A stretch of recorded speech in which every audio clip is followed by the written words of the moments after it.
Hey guys, Lord Naren White here, the Holy Ghost, the one true God.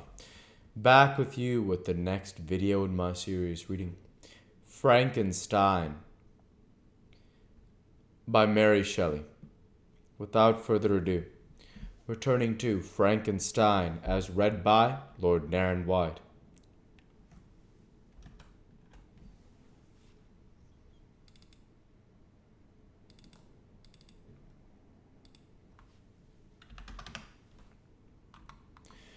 My attention was fixed upon every object, the most insupportable to the delicacy of the human feelings. I saw how the fine form of man was degraded and wasted. I beheld the corruption of death succeed to the blooming cheek of life. I saw how the worm inherited the wonders of the eye and brain. I paused, examining and analyzing all the minutiae of causation, as exemplified in the change from life to death and death to life, until from the midst of this darkness, a sudden light broke in upon me, a light so brilliant and wondrous, yet so simple, that while I became dizzy with the immensity of the prospect which it illustrated, I was surprised that among so many men of genius, who had directed their inquiries towards the same science, that I alone should be reserved to discover so astonishing a secret. Remember, I am not recording the vision of a madman. The sun does not more certainly shine in the heavens than that which I now affirm is true. Some miracle might have produced it, yet the stages of the discovery were distinct and probable. After days and nights of incredible labor and fatigue, I succeeded in discovering the cause of generation and life, nay, more. I became myself capable of bestowing animation upon lifeless matter. The astonishment which I had first experienced on this discovery soon gave place to delight and rapture. After so much time spent in painful labor, to arrive at once the summit of my desires was the most gratifying consummation of my toils. But this discovery was so great and and overwhelming that all the steps by which I had been progressively led to it were obliterated, and I beheld only the result. What had been the study and desire of the wisest men since the creation of the world was now within my grasp. Not that, like a magic scene, it all opened upon me at once. The information I had obtained was of a nature rather to direct my endeavors so soon as I should point them towards the object of my search, than to exhibit that object already accomplished. I was like the Arabian who had been buried with the dead and found a passage to life, aided only by one glimmering and seemingly ineffectual light. I see by your eagerness and the wonder and hope which your eyes express, my friend, that you expect to be informed of the subject with which I am acquainted. That cannot be. Listen patiently until the end of my story, and you will easily perceive why I am reserved upon the subject. I will not lead you on, unguarded and ardent as I then was, to your destruction and infallible misery.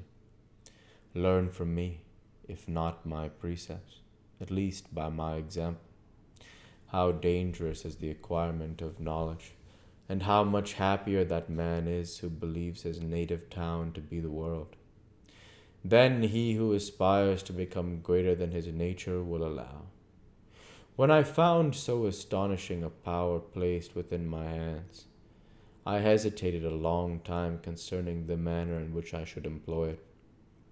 Although I possessed the capacity of bestowing animation, yet to prepare a frame for the reception of it, with all its intricacies of fibers, muscles, and veins, still remained a work of inconceivable difficulty and labor. I doubted at first whether I should attempt the creation of a being like myself, or one of simpler organization.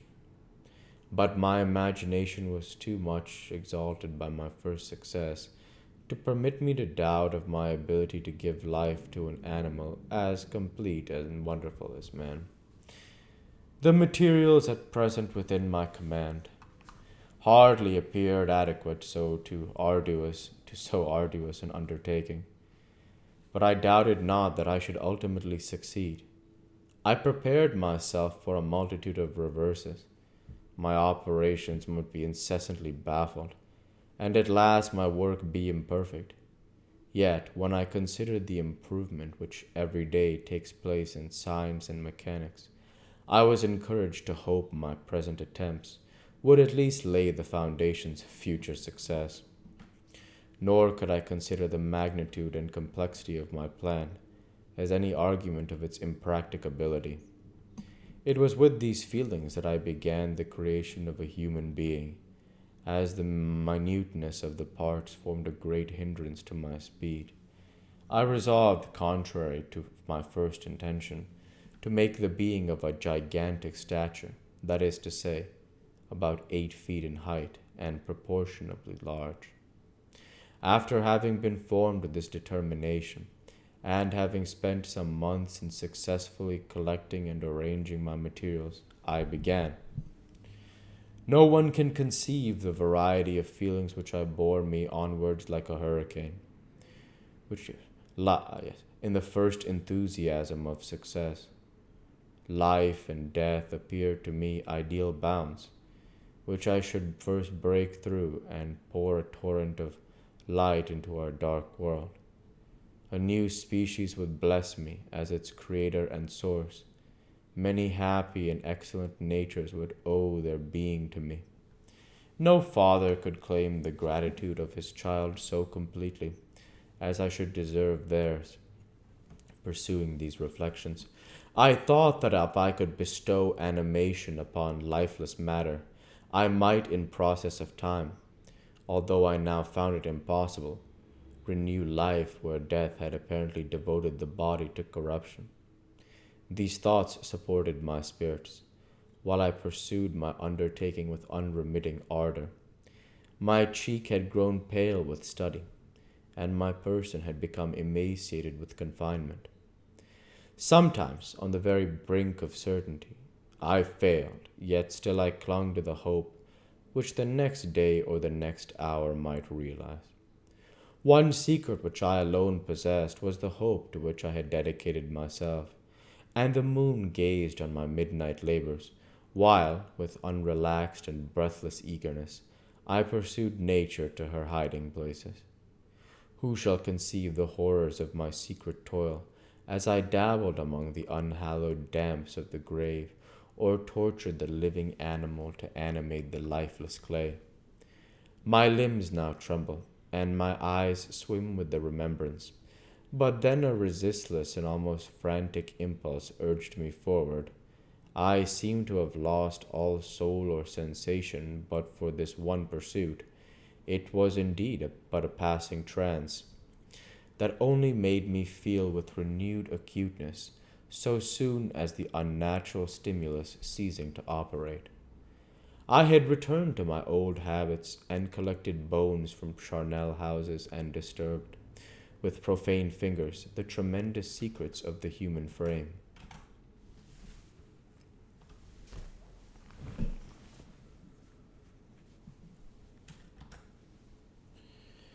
In a solitary chamber, or rather cell, at the top of the house, and separated from all the other apartments by a gallery and staircase, I kept my workshop of filthy creation. My eyeballs were starting from their sockets in attending to the details of my employment. The dissecting room in the slaughter-house furnished many of my materials, and often did my human nature turn with loathing from my occupation, whilst still urged on by eagerness which perpetually increased. I brought my work near to a conclusion. And we'll go ahead and stop there for this week. As usual, I want to say thank you for watching, and I hope you enjoyed. Please like, comment, and subscribe, as it greatly helps the channel. Light be with you all. Take care, and thanks again.